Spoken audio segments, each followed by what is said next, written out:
Welcome back to my channel, sports fans. Okay, let's get into this one right here. LeBron James never fails to be a failure, right? In this time, he does something pretty bad. I think it might be the worst thing he's ever did in his career. Um, the super team thing is non-competitive. He's not a competitor.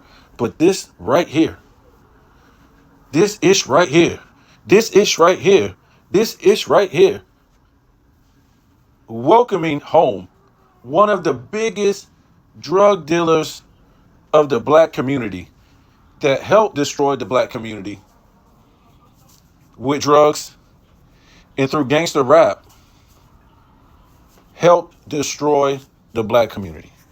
And you know, I did a video on this in the past, and I don't know if I'm gonna do it again. I haven't did a video on this channel, but the video was black immigrants destroyed the black community. And what do I mean? Well, when I had a chance to go back and look at these guys' genealogy or these guys' background, right, who were hip-hop artists or gangster rap artists, they were either first-generation Americans or they were immigrants, right? The ones that came out of New York, and we already know that city just full of immigrants. In California and just different places all across the United States. But we know where, hip hop started. New York. And then it spread to California, LA, and stuff like that. So I won't be surprised if this Big Meech is another first generation immigrant, because from what I know, they don't let black Americans, foundational black Americans, do anything in entertainment, Hollywood, or nothing. And this girl, she has a channel and it just goes on and on and on and on and on. Seems like it never stops. Of all your who of who in Hollywood, the music industry, Hollywood is big. We could talk about, a talk show host. We could talk about, actress. We could talk about all kind of different venues that Hollywood is. So I said sports, music, a lot of times in politics. And she has a 2-part series, and it just goes on and on about all these different black immigrants from the Caribbean, West Indies, who were the stars, the black stars of America, not foundational black Americans. These people were bred out of the Caribbean and came over here and became stars. What a coincidence, right? And told black Americans what to do, how to think, and how to feel, right? This is even your what do you call it? Your black power leaders, right? Your people like Louis Farrakhan. Wow. What another Caribbean dude, right? His parents are from the Caribbean. And if I'm not mistaken, I think he was born in the Caribbean, and his father is white, is a white Jew. Wow. And people thought it was funny at first until Farrakhan had to come out and do a whole interview on that his father was a white Jew, and all the stuff that he said about Jews and white people. I'm telling you, man, these guys are something else. Stephen A. Smith, West Indian, and it just goes on and on and on. And I'm not here to hate on anybody's nationality. I love West Indian people. I love Caribbean people. But I'm just saying, these people that get put in powers politically, they get to be movie stars. They get to be I've even seen a lot of these sports stars, singers, rappers, you name it, talk show hosts. It's just funny. It seems like they're always not foundational black Americans. So I don't know if I'll do that video. And I might have to do that video because you guys might think I'm joking. And it's a lot of stuff I can do videos on this channel because I like reality. LeBron James only talking about this guy is not reality. There's really nothing interesting about this guy. He doesn't say anything interesting. He don't act interesting. He don't, really have a basketball game. And the funny part is we actually have to talk about this guy. Like he's really did something for the NBA. Like we've really seen something from him that you can say, wow, Magic Johnson didn't do this. Michael Jordan didn't do this. Tim Duncan didn't do this. Kareem didn't do this. Wilt didn't do this. It's nothing that this guy does that's incredible. There's nothing. You can't say he's the greatest facilitator. You can't say he's the greatest scorer. You can't say he's a two-way player. You can't say he's a good free throw shooter. You can't say he's a good mid-range shooter. You can't say he's a good competitor when he's jumping team to team and finding coaches and getting new players and building super teams. You can't really say nothing about this guy that is moving the needle to where everybody has to talk about this guy just to make money on their platform. That's sad. That's sad, right? There's nothing about him because he does stupid stuff, right? It says stupid stuff. That's interesting, right? Well, usually the guys that eventually that were appalled about, and we look back at it like, man, we can't believe Bill Cosby did this. We can't believe Mike Tyson did this. We can't believe, and we look at these people.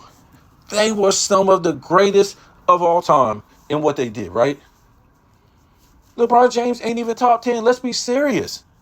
I just went over what this guy can't claim as the best in his own sport.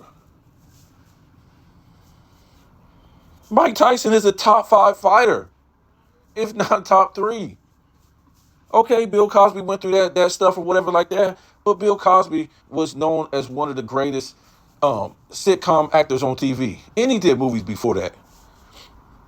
We could just go over a lot of people. It's just crazy. We got to talk about a dude who isn't even that great at his sport. Right? If we was talking about like Michael Jordan or Kobe Bryant or Wilt doing and saying these things, yes, we would be appalled at the fact that these guys that was on that type of level, as far as intelligence in their game, would be saying these type of things, right? With the intellect that they had. Listen to these guys. Listen to Kobe. Listen to Wilt Chamberlain. Listen to Michael Jordan. Listen to some of these guys, the way they talk. And then listen to LeBron James. Listen to them. So we're supposed to be shocked and appalled that he would say these things, act this way. Why? And I told you guys already. I said, look, this is a fake league. The NBA is not real. If it was real, none of this stuff would be happening. None of it. Bronny James won't be in the league. LeBron won't be saying these stupid things. He wouldn't get political. He wouldn't super team hop. Right? He wouldn't get all these coaches fired. He would have stayed with one team. But it's not a real league. Kyrie would not have been tweeting this stuff. I don't care. We went over this Kyrie thing. As much as people want to defend Kyrie, what did he think was going to happen when he tweeted that? Are you crazy? You really think these white Jews was going to let you get away with something like that? Really? So if you wanted to acknowledge the situation, Kyrie Irving, of you're saying black people or melanated people were the real Jews, why would you just tweet that? Why wouldn't you just sit there and teach us? Why didn't you, after they bash you, you got money, right? Don't you have all this money? You had all tens of millions of dollars. How come you didn't quit playing basketball if that's what you stood for, what you tweeted, and went on with your business and stood up for something? And stood up for something.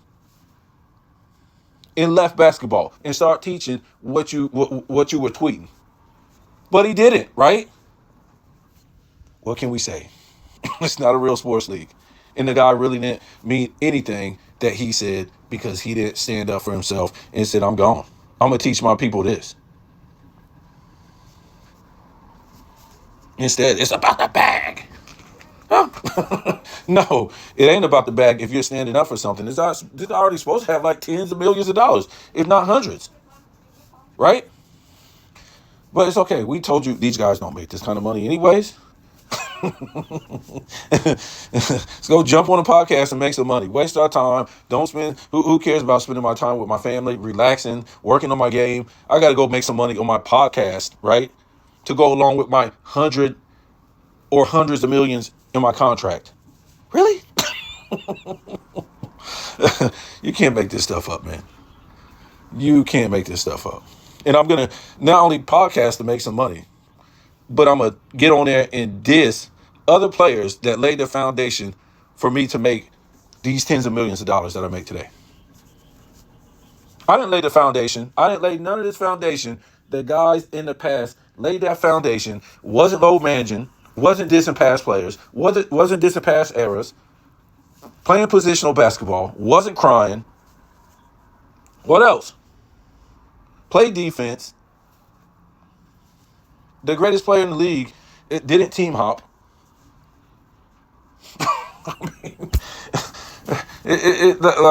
Like Derek Fisher said the other day, if you like, he was asked about this era.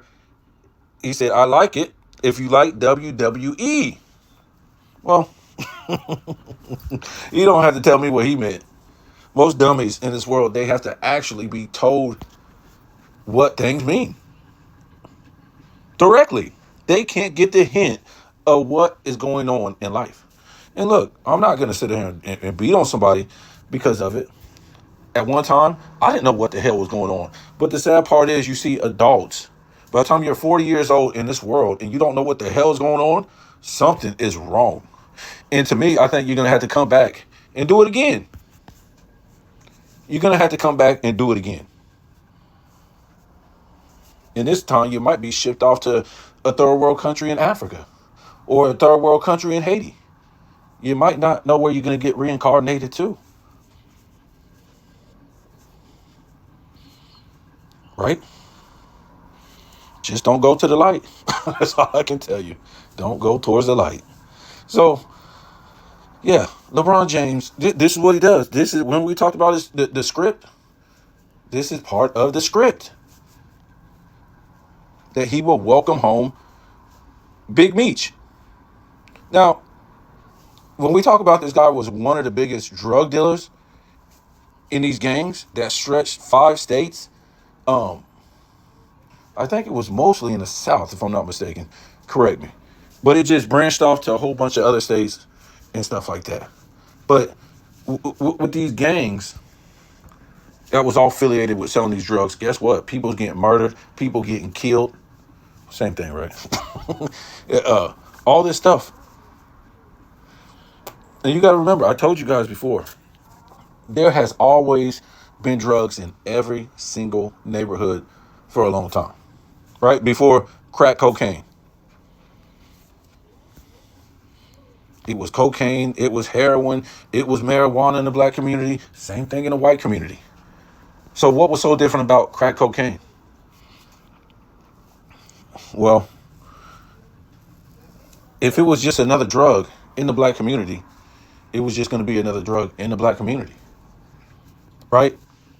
Black people wasn't killing each other, disrespecting each other, standing out on the corner all day, and doing all this stuff when those other drugs were in the community, right? So what happened this time with crack cocaine? A lot of people like to blame crack cocaine for what it did to the black community. And 50% of it, they're right. But if it wasn't for gangster rap, it would have not have went down like that. It would have just been another drug in the black community, right? That drug addicts will be suffering from, right? But gangster rap, you know what that did? It told black people to stand on the block, sell rocks, and basically shoot each other, shoot at each other, hate each other, diss their own women, call them the B word, don't go to work, sit around smoking weed or whatever you want to do, drinking, and not be a productive citizen. Oh, and that's what that video was called. If I can remember the name of it. what was it? Immigrants, black immigrants made the hood or something like that. I got to go back and look at it. But it's that's what I mean. There was no hood before these rappers start saying the hood. The black community and black people did not call their community the hood until the rappers start doing it. Until who else start doing it? Movies, Boys in the Hood, Menace to Society, all these movies, Juice, Above the Rim. What is that? CB4, all these movies. This was made up. The hood, gangster rap, and all that stuff. And all the people who made it up in the rap industry, their parents didn't listen to that music. Because it wasn't around. There was no gangster rap before NWA, Dr. Dre, Ice Cube, Eazy-E. Somebody once told me in LA in the 70s, it was 70% black. Today is 15% black, if that. It's called genocide. And it's no surprise where did gangster rap start? California. Then it went to New York. Where did hip hop start? It started in New York, and then it went to California, right? NWA. I wouldn't say NWA. Some people gonna be fighting. Oh man, it was hip hop in LA before that. It was dudes. Whatever you want to say. We know gangster rap started in LA with WNBA. I mean WNBA. NWA. Before they put out in what was it, 89? No rapper had ever said the B word on the record. No rapper had cussed or said the N word. You bring me those rappers before NWA said the B word, said the N word, it was cursing, period. They went from saying F the police, right? And they were standing up against injustice in the community to talking about killing black men in the community to dissing black women in the community. So to tell me who the rappers were before that. I mean, you I guess you could say Ice-T was in line with that. I don't know any rappers. I don't remember Big Daddy Kane doing it. What about LL Cool J? What about Heavy D? What about Salt and Pepper? What about MC Light? What about Run DMC? What about all these rappers for all through the 80s that never said a curse word, never said the N word, never called a woman a B? And then they come out and say all three of those things, NWA, and it never stopped since then. Come to find out, Dr. Dre wasn't even a gangster. This guy was wearing high heels, pumps, in an R&B group. Remember, he was singing R&B in the early, well, trying to make a career in the early 80s. That's how old this guy was. So when that didn't work, Hollywood put him in this new thing, gangster rap, with Eazy and all these guys, right? And then Ice Cube came. You just can't believe these people aren't actors, right? There's people that moved to LA, moved to New York, in these places, in all their lives, they want to be actors, actresses. So they go, where do they go? They go to these schools. And then once they graduate from these schools or whatever like that, they go and try to be these actors and actresses in Hollywood or maybe on Broadway. And most of them never make it. They're heartbroken. It never comes to fruition. It's like hitting the lottery or you playing on a sports team, professional sports team. It's like that. But they're trying to tell you there's some people who basically dropped out of school, were not too literate, right? Were gangsters on the street, drug dealers, became rappers, and then ultimately became movie stars?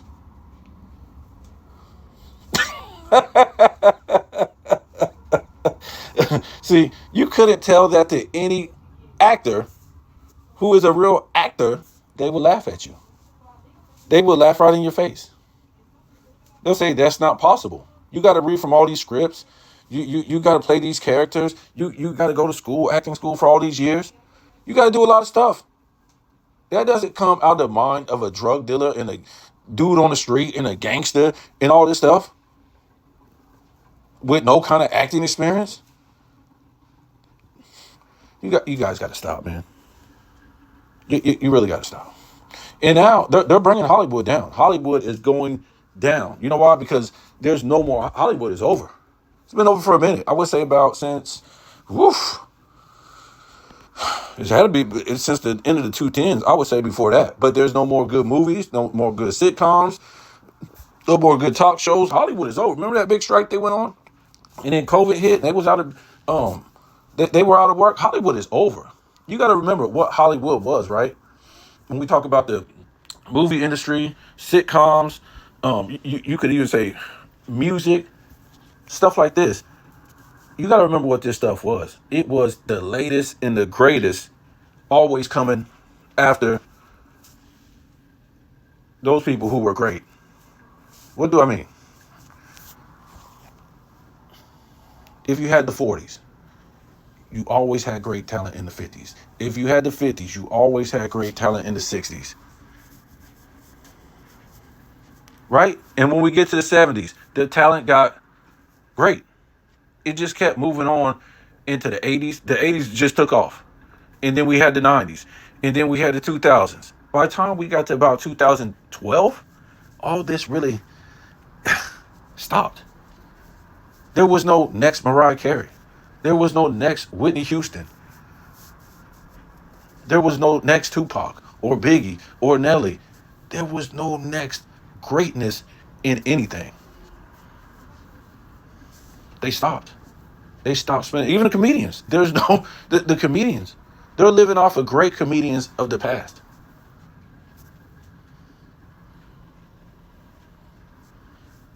And we got to start asking ourselves, that's the same way in sports, movies, music, sports, fashion, everything that was 2000s, 90s, 80s, 70s, 60s, 50s. The 2020s hasn't did it. It hasn't moved the needle. It didn't continue to it didn't continue the greatness of past eras in pop culture.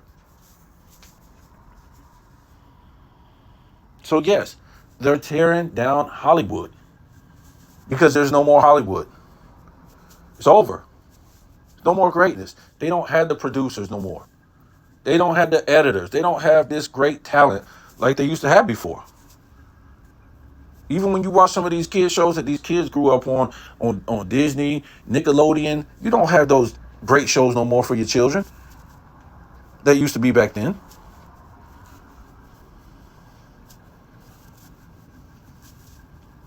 The Miley Cyrus, even though she turned out to be a whack job. Lizzie McGuire, you don't have that kind of talent that was on there. You don't have your boy band groups no more in music. You don't have good alternative music. There's no more rock music. No more hip hop. Remember, hip hop is not gangster rap. That was a whole different hip hop. We know what hip hop was. It was party music, expression, dance. But to me, when I look back at it and I dissect it for what it was, the government started it. And they gave black people this music to give them something to do. Right? While they bring in immigrants. And it started in New York. Here, we'll give you something to do. Listen to this music and have fun. Yeah, that's what they give black people to do. Have fun. This wasn't black people's music. You gotta remember what black people grew up on forever. Let's go back to it. 40s, 50s, 60s, 70s, and 80s. What did black people grow up on? Love, harmony. That's what was in the music. We're talking about jazz. We're talking about blues. We're talking about soul music. We're talking about R&B music. If you want to be upfront about it, folk music and swing music was black people's music too, and rock and roll. But that's how they always do black people. They move them on to something different, right? But yeah, that was basically the music that black people had for a long time. Jazz, blues, soul, R&B. This was the music. And I guess you could throw folk music in there, um, stuff like that. Hip hop music was something new. All you had to do was talk to a beat. You really didn't have to have too much talent like past black music, where you had to know how to sing, you had to know how to play an instrument, you know how to these type of things. I'm not saying hip hop music was bad when it first came out. It wasn't, but I don't think you had to have the talent that you had to have in other type of music, and it really wasn't that bad. But it that's not black music. Hip hop is something still new as far as when we talk about decades.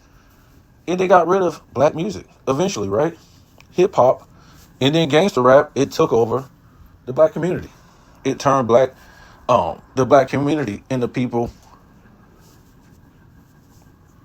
who are just what people who act like the people they listen to. Characters, characters. No longer real people. Characters, right? Characters. Most black people was never able to separate themselves from the music, because all these rappers were characters. All the stuff that they were saying, really, they didn't mean it. I don't think so.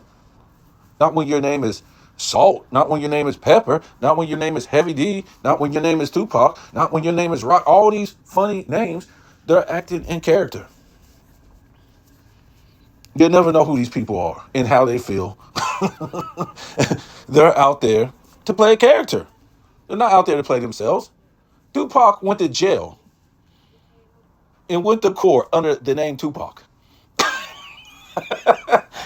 He went to prison under the name Tupac. So you're trying to tell me you could show up to court with a stage name and they're going to address you by your stage name? Wow. I didn't know. Look, a lot of this stuff we didn't know when we were young. I grew up in this era, the 80s and 90s and stuff. Our parents didn't teach us nothing. They were just like, whatever's on TV is the gospel. They didn't know. They were just like these, devout Christians and stuff like that. You don't question what's on TV. These people are supposed to be right. Yeah. How black immigrants turned the black community into the hood. And we'll do a video on that, right? And I guess this Big Meech, he might be one of them, right? And all these movies about how, these big time drug dealers work with the CIA and the FBI and the government to help destroy the black community. And I'm saying it wasn't just about drugs or crack. Drugs had always been in the black community, right? In a white community, it was about how they pushed the drugs through gangster rap, right? They push it through gangster rap, through dudes who aren't even gangsters, who did none of this stuff, who lived none of that life, if you let me do the piece on it. None of these people. Your Snoops, your Dre's, your Nas's, your Ice Cubes, your Tupacs. None of these people were gangsters or lived that life. If you just do a quick, even Eazy-E, if you do a quick, even Ice-T, if you do a quick background check on these guys, it's a joke.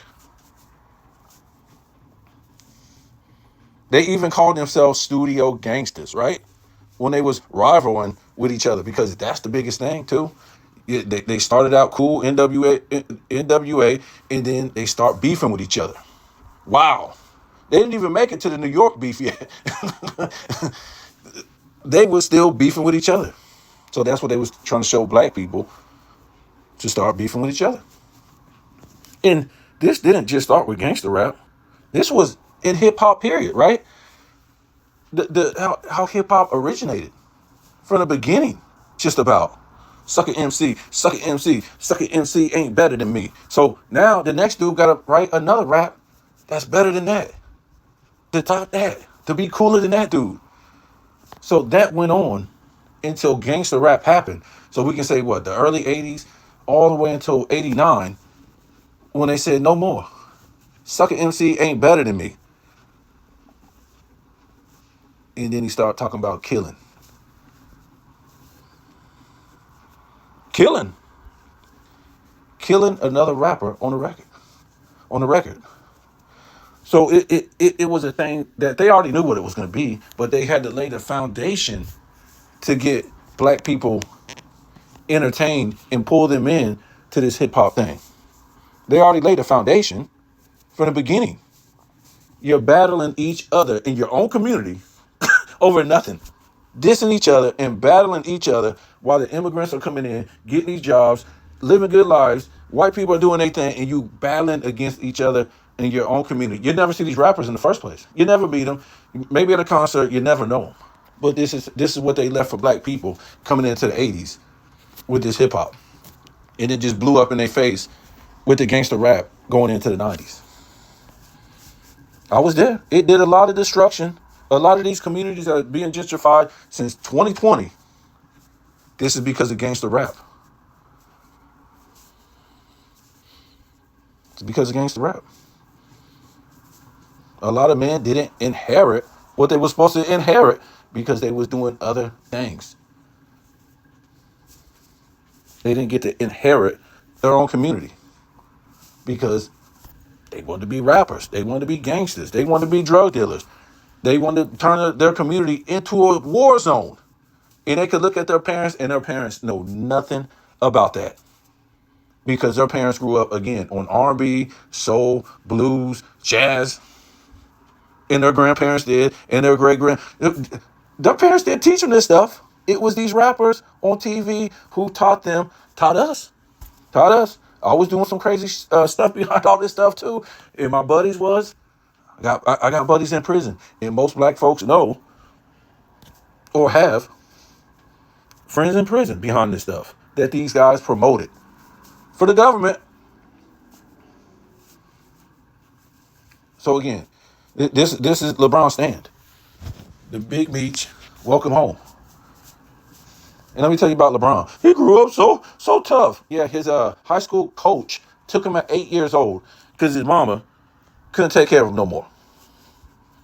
Nothing wrong with that, but I'm just saying, 8 years old, this guy was living good until he graduated out that academy school. So you guys tell me what you think. This is just another, like I said, LeBron James is just a puppet to the NBA. He has no say-so on anything that he does, says, anything. The NBA owns and runs this guy, right? So they need shenanigans from him and the rest of the dummies that's creating shenanigans instead of great on-court play to be. That's why I said this before. All these guys can do now is come with these shenanigans because they never. You see that top 10 right now? We know the top 10 of all time. That top 10 will never change. There's no dudes in the 210s or the 2020s that's ever going to replace that top 10 that's out there of all time. And LeBron, he shouldn't even be in that top 10. He ain't gonna watch. Once you retire, watch what happens. They're gonna pull him out of that top 10 for all the stuff that happens. Tell me what you think.